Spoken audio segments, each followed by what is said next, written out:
Welcome to Lost and Found, a podcast for lost new viewers and series veterans. My wife has never seen the show before. I have seen it far too many times. So every week we watch a couple episodes of Lost. The first half we get her reactions as a newcomer to the series.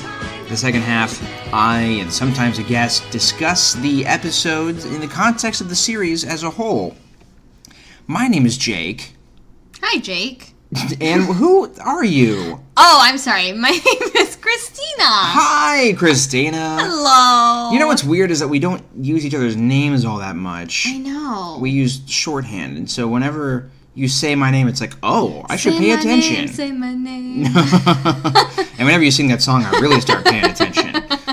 Who sings that? TLC. Ah, yes. Tender Loving Care. Yes. My favorite artist. They also sing Scrubs.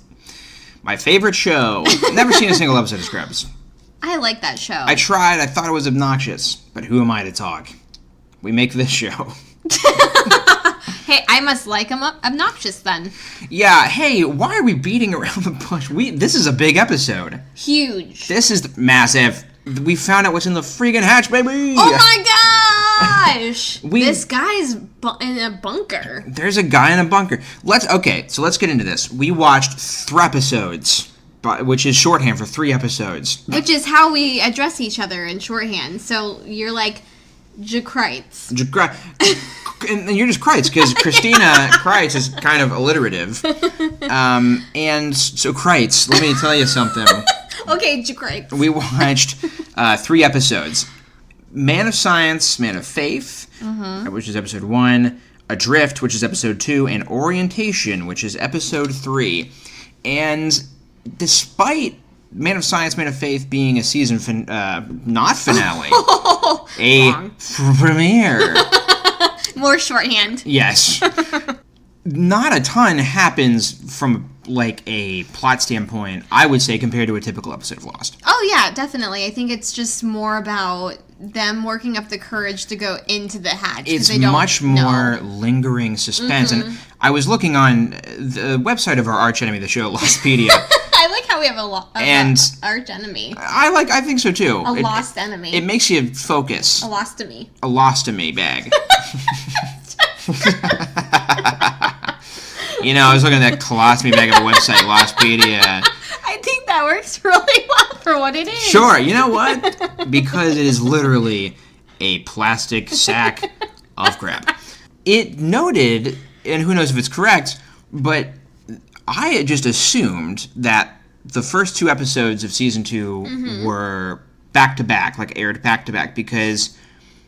Were they not? They were not. They were aired a week apart. So these first 3 episodes, I mean, they were aired, 3 weeks, which is crazy because... This is why I did not watch it when it was on the air. I think... It would drive me literally insane. When you look at stuff like that, you can understand why there was, like, fan outrage over the prolonging of things. When I was watching it for the first time, and I'm sure you experienced the same thing, it just, you're like, this is genius that you get an episode that's just all about the suspense of getting in the hatch, and then the next episode you get the whole thing from Kate's perspective and Locke's perspective, and then you get, it takes 3 episodes to really learn anything about the hatch. Yep. It's kind of like your typical episode of, like, Breaking Bad or Better Call Saul, which really delve into slowing down the pace and getting into the minutia of things. So I was watching it just thinking, this is genius, but when you think about having to wait each week, yeah, I would definitely have been one of those fans where I was like, really, this is the first episode of season 2, just peering into a dark tunnel that they can't really see the bottom of. Although, okay, so let's get into the actual discussion of these episodes, because there is let's do it. There's a lot of really good stuff here. Yeah, we talked at length in our Exodus episodes about how they were really setting up the Man of Science, Man of Faith thing to be a central theme of the show. Yes, definitely. And, boy... Did they ever, yeah. I mean, we were just kind of talking about it, and I had sort of forgot that the next episode is entitled Man of Science, Man of Faith. This episode seems explicitly designed to test Jack's lack of faith. It seemed like these, especially the first, all these three. Yeah, it's all about testing his faith. It's all about getting him to a point where he has to admit that there's something happening on this island. Look, I need for you to explain to me what the hell's going on inside your head, John. I need to know why you believe that thing wasn't gonna... I believe that I was being tested. Tested? Yeah, tested. I think that's why you and I don't see eye to eye sometimes, Jack. Because you're a man of science. Yeah. What does that make you? Me? Well, I'm a man of faith. Which is crazy. Even then, he doesn't. I know, which is what's crazy. The know. entire time I'm like, I'm jumping ahead. Yeah, go ahead. But then he realizes who Desmond is, and Desmond finally realizes that, oh, hey, I know you. All roads lead here. Calm down. Lower your gun, or I'll blow his damned head off, brother!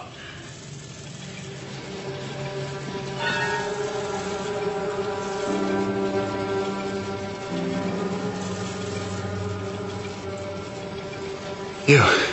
And even then, Jack is going to sit there and go like, I don't know what you're talking about. I don't know what's going on. Yeah, he's really in denial about it. And Locke is sitting there the entire time going like, you know him. Mm-hmm. Don't sit there and say you don't know him when you obviously recognize him from somewhere. It's insane. It's impossible. Why is it insane? Because the last time I saw the computer that was going to save the world, it didn't look like that. Is the reason you're so upset because he said he recognized you? Because that would be impossible. It's fantastic. So I want to talk about what I think is maybe still the greatest opening to any season of TV ever, which is the opening of this episode. Okay. Which is, it opens with an eye, but of a character who we don't know. We don't know who this person is. We just see an eye opening. Oh, that's right. And we just see a guy, like, going about his day, like, he's just working out, making breakfast, doing some work on the computer, like an old computer. You think maybe we're watching, like, a flashback. It totally opens up, making you believe that it is a flashback. Yeah. I automatically, that's what I thought. And when I he first puts on a saw record it. player and plays this wonderful song, which I inserted at the top of this episode. Yes. And I kind of want to get to that song later, actually, because I think the lyrics are significant. Yeah. But there's usually a reason for the things that happen. Yeah, when it comes, sometimes in Lost, things just happen because it's dramatic that they happen. Yes. But I would say, in general, they put a lot of thought into this stuff, and particularly any literary allusion or musical allusion. They really know what they're doing. So anyway, so it opens with all this stuff, only to then you hear an explosion. This guy whips out a gun. Yeah. He has this crazy complex system of mirrors that he's looking through a periscope. Yep. And you realize as it zooms out that we are seeing the season 1 finale from this random person's perspective. All of this was happening in the hatch. He's in the hatch! That guy's in the hatch! He's in the hatch, baby! Our most famous segment of the show! What's in the hatch, baby? It's Desmond. That's what's in the hatch.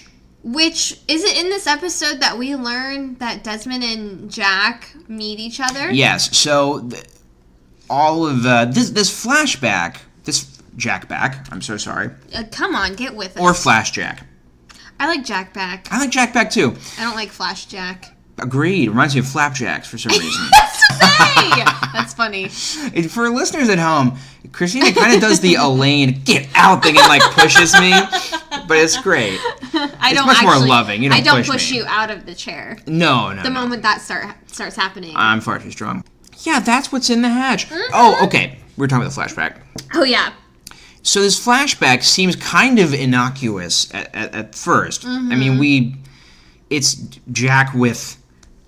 Is he wearing a wig? I don't think he is. Yeah. That's the thing. If I had to guess, and I'm sure I could look this up, which, hey, stay tuned for the facts section of our phone. You know, and not only do we look at facts in the second half of the show, we say things correctly. Not true. Listeners can affirm. Oh, I love it. You see? I love when I can look at my facts in the phone. Facts in the phone. So I could look this up, but I'm assuming that they just had him grow his hair out. They filmed this stuff first, and then he got his haircut. But it's so over the top styles. See, here's the reason why I think it's real. Yeah. It's because when he first, like, the first few episodes, I can't remember, I asked you, I was like, or I said to you, his hairline is so weird. Yes, he has like a definitive widow's peak that they try to like shave off in the show. I don't know why. So it makes me think that his hairline is just so weird that you can't really... Yeah, he's got full-blown Party of Five hair in this flashback. Definitely does. This is definitely what we should be spending our time on is his hair. But yeah. Anyway, we think that this is kind Who of wore it all better? about who are better, Jack or Jack in the Jack back. Jack from the 90s or Jack from the 2000s? I guess that flashback probably was to the 90s, right? Because this I would think so. episode takes place in 2004. Yeah, I would think that. So it could be like 99 or something. We don't really know Yeah, the time frame at this point. So we kind of think the entire purpose of this flashback is just to establish him meeting Sarah, this revelation that was made. We heard the story of how they met, but now we get to see it. Yeah, now we're seeing it. That's the false pretense you're given. Exactly. And you're kind of like, do we even really need to see this? This Right. isn't that revelatory. Exactly. But it is all... In true Lost fashion. And it's compelling on its own, but you're kind of like, we're just seeing something we already know. However, what we see is Jack goes from Party of Five hair to bandana, which I wrote down. Who exercises in a bandana? Actually, now that we're at a gym, a lot of people. Is that true? Yeah. I haven't seen any bandana wearers at our gym, but we go at separate times. Yeah. Because we're having some problems. No, I'm just kidding. We just have different work schedules. Problems as in, you want to share the treadmill with me? And I want to run next to you. I want to run next to you on the same treadmill. It's all a setup for this moment of him like, oh, how am I going to save this pretty girl's from Modern Family's life? And... Did you say Modern Family? Yeah, she's the mom from Modern Really? Family. I can't think of her name off the top of my head. I usually have good recall of this stuff. Come on now. You're I'm the pop culture sorry. genius. I know, not a The genius. PCG, as I like to say. This PC culture, meaning pop culture. Is it Julie Bowen? No, it's not. Is yours Julie? No, it's yours, Julie. Jack is running next to this random person. No, he twists his ankle. Yes, but they're running next to each other, and then he twists his ankle, and this Oh. person comes and runs over to him. He's like, "Hey, you need help with your ankle, brother?" And I hope Is we he have. supposed to be Irish? I don't know what he's supposed to be. I just Or played the clip from the Australian? show. I definitely think he's. I think he's Scottish. Scottish? Yeah, I think that's what it turns out to Brother. be. Brother. Yeah. And He's doing another life, brother. yeah. And I'll be honest, you saw right through this. Yes. You immediately were like, "Oh, that's the dude from the Hash." And I was like, "What?" Because I didn't see it coming when I first watched the show. Because once he was sitting next to Jack and they're having this like really philosophical, in-depth conversation about Yeah. life and how to save it and if he can save it, blah blah blah. Your ankle. You gotta keep it elevated. It's been nice chatting. Jack. I'm Desmond. Well, good luck, brother. See you in another life, yeah? I was like, this has to be because every person has had there's been a flashback and they've crossed paths somehow. You're right. Every single person's had like a Twilight Zone moment where it seems like they were meant to be on that flight. And I don't think that we had that moment for Jack. I mean, yes, No. we saw him fight Right. to get on this flight to Right. get home, but it didn't seem like a crazy fate intervening Right, until this moment. until now. And then, I don't know, just their conversation, I was like, that's the guy from The Hatch. Yeah, and I think another thing that's unfortunate is when you load up the Lost show on Hulu, you see the entire cast from like all 6 seasons. So you see Desmond right there. So you saw, and I was like, how'd you know that? And you're like, well, I know that he's a guy on the show. And I was like, oh, shoot. So That's true. That's kind of not I fun. forgot about But that. anyway, amazing I was trying to make twist. myself sound like a genius, like a PCG. PCG. love this twist. Yeah. It's a really, really great twist. One of my favorite twists on the entire show. But really, this is one of the few things that happens. We have a lot of fun banter between Jack and Hurley. Yeah, that's right. In which Hurley actually admits that he was in the psych ward as a patient. Yes. I don't think it was clear before now whether he worked there or what. Yeah, I mean, I didn't know either way because I was like... Yeah, I think you might have said on the show that you thought he worked there. Do you think that those numbers drove him kind of crazy, or was he was it a part of the other the... way around? Yeah, was he in the psych ward before he... Well, we know... knew about the numbers? I know, and to be frank, I don't quite remember the trajectory, but do you remember what he said was that his friend, who was in the psych ward, would repeat those numbers over and over again? That's true. So, I'm pretty sure that he was... Why was he in the psych ward? Yeah. I just don't know. They explain it, I'm sure. I can't promise. I certainly can't. And I won't. And I never will. Even after we watch the episode, I won't confirm that that's what happened. Really? Yeah, I'm going to hang on to it. Wow, you're taking a hard stance on this, not promise. You can host the episode where we find the answer if we do, and I'm going to deny it that we found it out the entire time. I will host it. Oh, just you wait, mister. You do need to host one of these someday. I don't know why I always do it. Yeah. Why do you always do it? A couple little notes here. Mm-hmm. Because generally, like we said, the main story is just Jack following Locke I like how you say Jack back wig. Wig underline question mark. Yeah. Sorry. The main question is what's in the hatch, and then there's a lot of long strung out drama of Jack. Just his wig, like not of just his of just his wig. not Jack wearing the wig. It's just Yeah. like his wig walking around. Is his wig doing in the hatch? like the SpongeBob like lost episode. Oh god, like the walking cycles. Yeah. Wow, this is.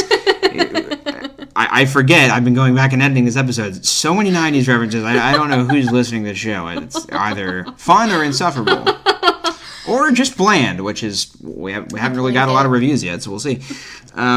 Anyway, Jack and Hurley being together is fun. Oh, you're just gonna. What are my notes? I'm so sorry. Oh, okay. Well, now that we're pointing at my notes, I wrote insane cutoff scrubs. The scrubs that they gave Jack in this episode. I think they were trying to make him look sexy. They were. All they were trying to do. Which, I mean, scrubs just don't look like... They gave him a woman's extra small scrubs just so his sleeves... No, I've worn the extra small, and it's too small for me. Is that true? Yeah. At least in the They're butt. pretty tiny. At least, oh, well, hey, spoiler alert. One big thing, Walt appeared in a crazy way. Yeah. Can I talk about this? Of course, yes. So, Shannon, who's been insignificant and irrelevant up until this point... And irresponsible and irreprehensible. Oh, wait, no. Reprehensible. Yeah. So, she's had no real, like, major moments other than Boone dying. Like, that wasn't even her, unfortunately. Boone!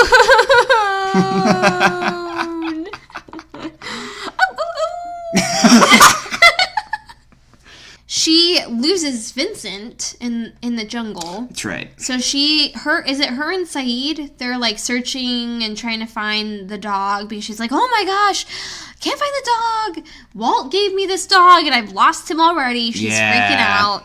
And she thinks that she hears Vincent, but realizes it's not Vincent. And then all of the sudden, you see Walt. Walt?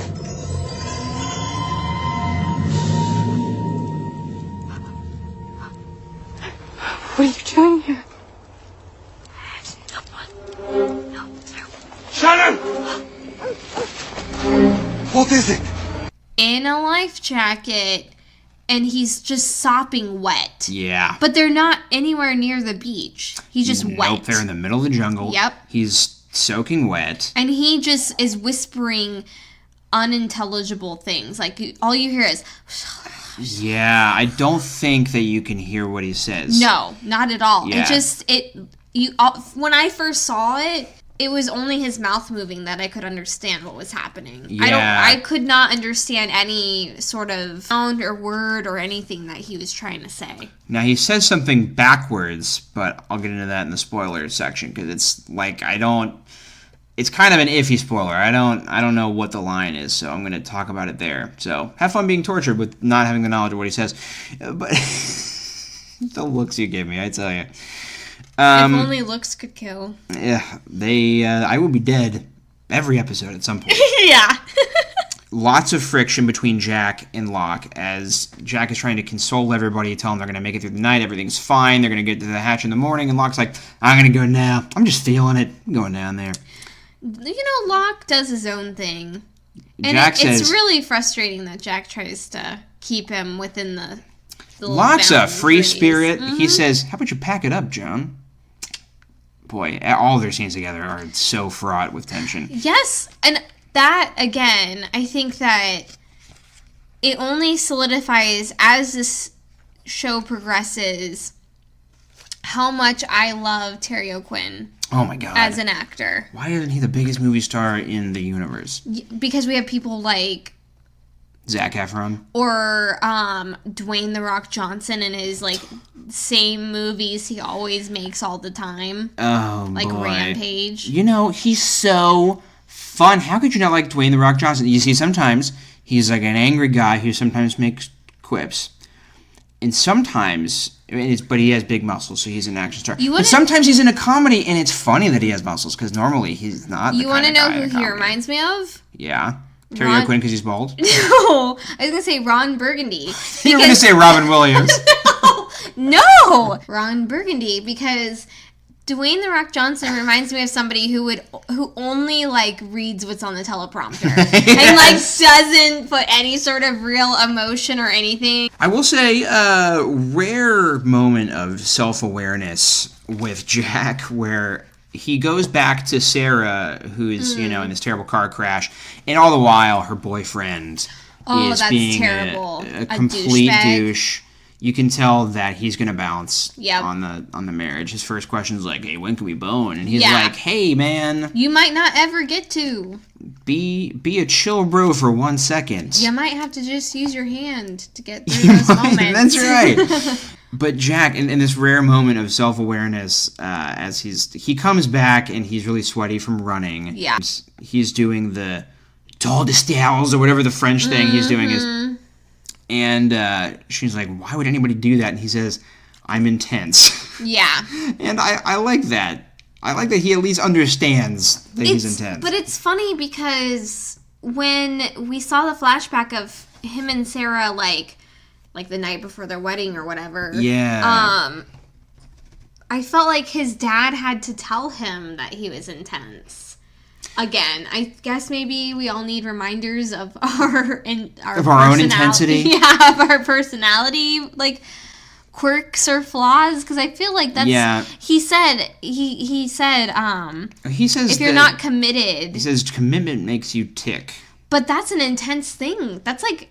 Yeah, it's almost like he had to say man up in a way or something like that. The last thing I want to talk about, and I know that we're skipping over a lot of things. We also have 3 episodes to cover. Yeah. So Yeah. The point is, Jack is confronted with miracles. Mm-hmm. Now, Desmond basically says to Jack, well, what, and I'm talking about when they're in the stadium, Jack's talking about this impossible procedure, there's no way that she's going to recover from this, he didn't do a good job. And Desmond's like, well, what if you did fix her? Miracles happen, and Jack is like, no, they don't. And then this miracle happens. Yeah. So this is what's interesting, is Jack feels strongly that there's no such thing as miracles, and yet even before the island, miracles would happen, and he would deny them. He would find some rationale for it, and now he is faced with something completely impossible. Maybe. Yeah. That's the test the island is giving him. Ah, interesting.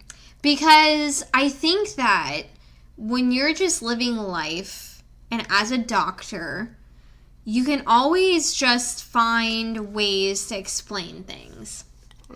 Yeah. Or you're just like, no, whatever. And, you become calloused to things. He can find some kind of scientific rationale for why Sarah recovered. Right. But on the island, with the confrontation with Desmond, you can't find a scientific explanation for that. So I think that this is the island testing him. Yeah. Well, even earlier in the episode, Hurley is telling him about the numbers, which is an impossible thing. And Jack still is shaking it off. Taylor Swift style. Oh, darn it! Jinx.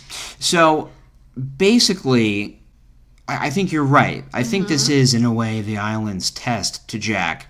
Yeah. Because he is given something that Locke even says in the next episode. That is impossible. Yes. Knowing this guy is impossible. This and yet is here coming from Locke. Yeah. Who is like one with the island and has seen the island to its heart, and he's sitting there and he's like, he tells Jack, this is impossible. You met this guy years before this moment, and now here you are, and your confrontation is here on this island. Like, the possibilities of that happening are astronomical. It's... So for Locke to say that, Yeah. they have to be. Yeah. It's crazy. So the cool thing about the next episode is it's kind of just this episode from an alternate perspective. Yeah. It basically, because Locke goes to the hatch first, obviously. He lowers Kate down in because he's a big wimp. Well, Kate, even though she says to Jack that she's got his back, she's like, I'm going to go follow. Yeah, and Locke. she's basically like, Locke would have killed himself, which she's probably... yeah. But I yes, also think he is also a wimp for not going down there himself. I was kind of shocked at that, with as important as it was for him to go down that hatch, that he wanted somebody else to go down before him. And we see him essentially facing off with the smoke monster, and like wanting to go down that hole, but he's not about to go down. But something about his faith was shaken, I think, when he saw the shadow monster the last time. Because that look on his face was horror instead of the delight that he had when he saw it the first time. So I think that there's a part of him that, especially after they blow the door off and it says quarantine on the inside of it. There's a little bit of hesitancy. Jack's getting to him. He's thinking, maybe I'm wrong. So maybe it's like a double-sided sword. Yeah. Where it's not just a test for Jack, but it's a test for Locke, too. Yeah, the old Darth Maul blade Yes. situation. Yeah, exactly. Now, we also check in with our raftaways. Where I like that. Jin is nowhere to be seen. So we just gone. he's gone. Jin's dead. He's out of the show.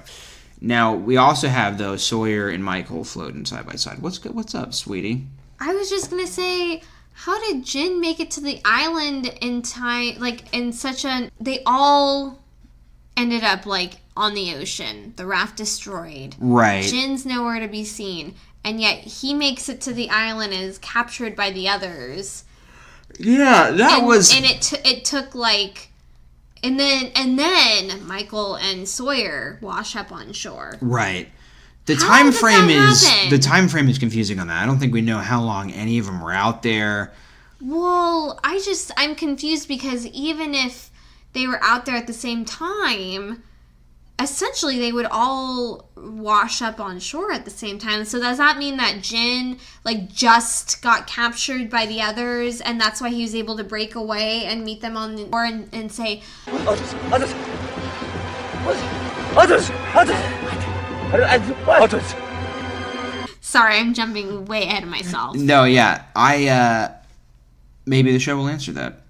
I don't think it will. Oh, okay.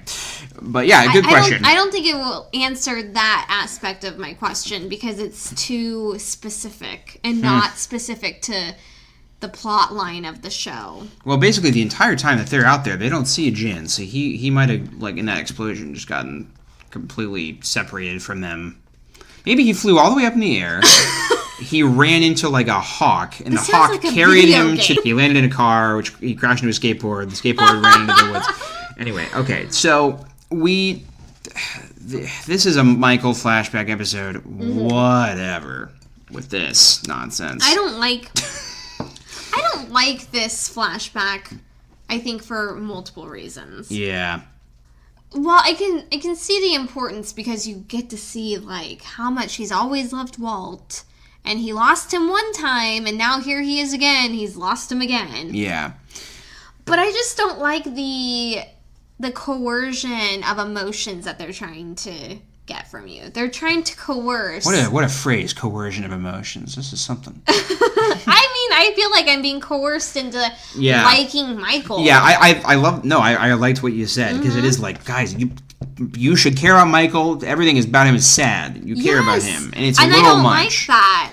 I don't like how you see that he's been a victim the entire time, because it kind of takes away from everything he's done up to this point. I tell you what I think you're missing from Michael is an angle, because what I mean by that is with Jack you have a medical drama. Mm-hmm. With Kate you have a fugitive story. Mm-hmm. With Sawyer you have like a con man, outlaw kind of story. With Son and Jin you have this really sweeping fairy tale-esque romance. Mm-hmm. With Saeed, you have this military story going on. So is Michael supposed to just be like your everyday man? And with Hurley, there's like an element of that everyday kind of guy, but there's a comedy element to it. His are a little more funny. Mm-hmm. Claire's was really just like mystical and improbable. Yeah. It seemed Twilight Zone-y. Mm-hmm. Charlie, you have this like his was like true Hollywood story on like rock musicians, right? And like his.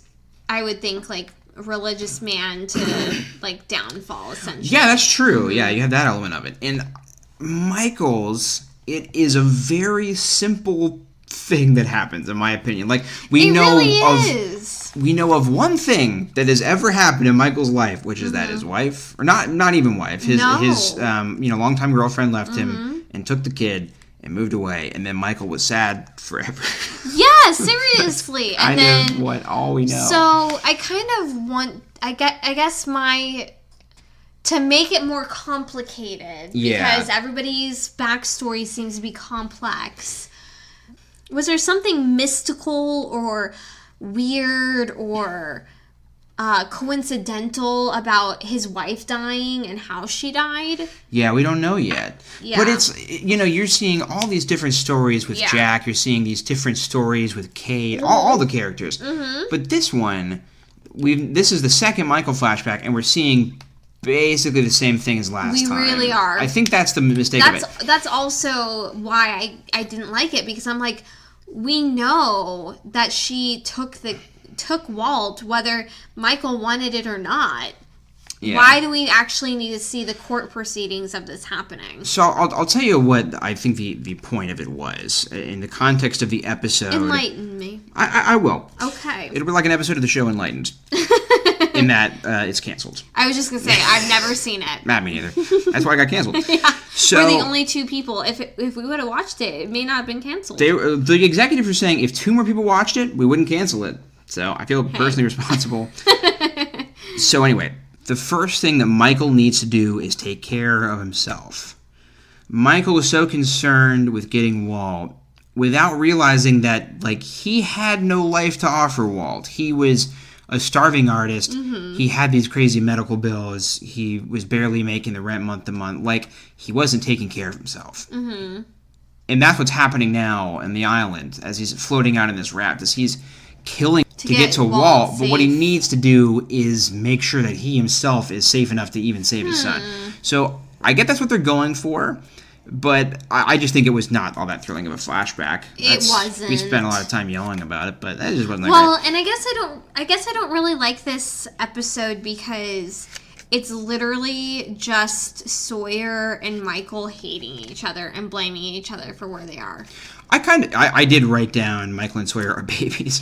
They really are. I liked the drama of what was happening with Sawyer getting shot and having to pull it out, which was gruesome. And when that was gruesome. Mm-hmm. And then the shark. Yeah, there's a shark. Which you pointed out there was that symbol. There was that symbol on the shark. Yeah. So thank you for that. Yeah, I did. I wouldn't have catched You wouldn't that. have catched it? No. I'll be honest, it's the first time I've noticed it. I knew it was a thing that people noticed back then, because people would pause the show frame by frame to look for stuff. Oh. So back then, like, if you were watching it, DVR. everybody would have, this would have been online, that this was a thing. But kind of interesting. Huh. I will say, the other not so great thing about this episode is that, like you said, all the drama with Walt and Sawyer, which I did You like. mean Michael and Sawyer. My bad, Michael and Sawyer.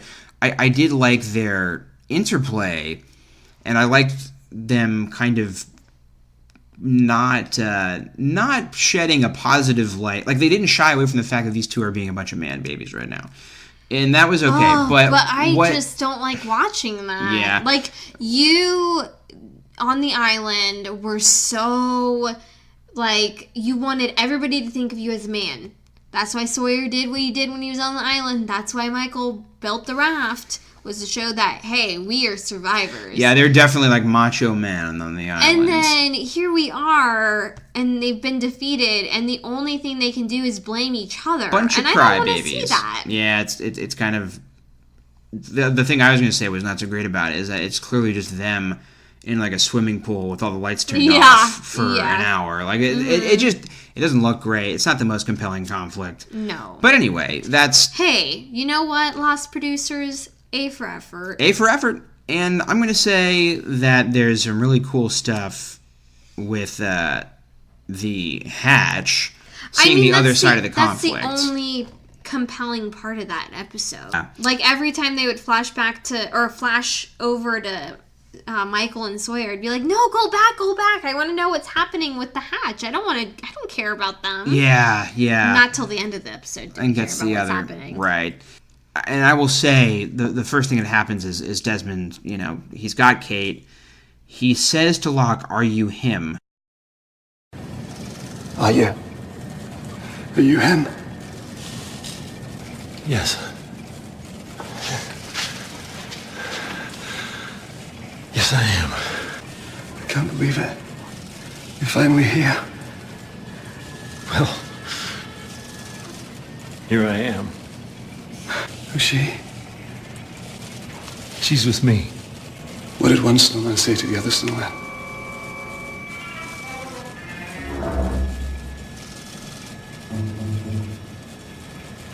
I don't know what you're talking about. Get rid of the knife. You're not him. Right. And Locke says yes. But he realizes that this was a code. This was like a secret agent. If I say this, you say this. So he says, "What did the snowman say to the other snowman?" And he doesn't know the answer. He can't answer it. And so they all get tied up.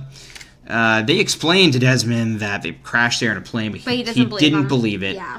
He asked how many people are sick up there. I mean, he just doesn't... I mean, the only thing he's ever known is that bunker, and we see in the beginning of the Man versus Superman. Man of Science and Man of Faith, or whatever, that obviously, like, he injects himself with something. Yeah, he does. I forgot about that. Yeah. So it seems to me that he's not ever been up, like, to the surface, because he believes that it's unsafe. That's why he's injecting himself with whatever. It could be placebos for all we know, because Right. I have a theory. I believe at this point, the computer at the end of the episode is shot. Yes. Right? Yep. Okay. So, exciting cliffhanger. The other thing that happened, just two little notes I had, which is that Michael gets Walt a polar bear stuffed animal when he kind of says goodbye to Baby Walt, which Baby Walt's very cute. The other note I had was that this is almost definitely the same exact set as when Claire's adoption lawyer place. Yes, because we both looked at each other and were like, Is this the same thing? And I don't think that it can be, because Claire was in Australia. Right. It wouldn't have been the same place. No. Well, it may have been the same place because it seemed like the people she was adopting to were Americans. I don't remember them having an accent. Yeah. So maybe they flew her out to I couldn't tell if we're supposed to think, hey, it's the same place, or they were like, we have this set, let's use it. So let's use it, I can't tell. Here's what I'm thinking. What's up? Do an episode on orientation. That sound okay? Mm-hmm. Okay. Yeah, for sure. So, yes, we watched 3 episodes, but we're going to, in the lost fashion... In the next episode, do I get to see... Say your sweet theory? Yeah. Yeah, baby. Okay, cool. Okay, cool. So, let's end it here. This episode ends with a very exciting cliffhanger, which is Jin running out of the woods saying, others. Yes. Others. And then you see... And you see these shadowy people. Oh, man. Aw. And then we watch the next episode. So and then you heard me go, yeah. You at home heard her. That's how loud she gasped. It was like off the Richter scale. Yeah. So let's get into orientation. Okay. Well, we'll see you guys next week with an episode about orientation, or I don't know. Maybe I'll just drop on the same day. But I don't know. All right. All right. Bye, guys. Stay tuned for spoilers. Aw, man. Hello! This is where spoilers would normally go, but we are going to save the spoilers for next week's episode. Obviously, there's a ton to talk about with the beginning of Season 2, but next week we are going to have a very special guest on the spoiler section that I'm very excited about. It will change the show forever. For real! So tune in next week for orientation. And we'll have a extra awesome spoiler section with a special guest. See you guys next week. Bye.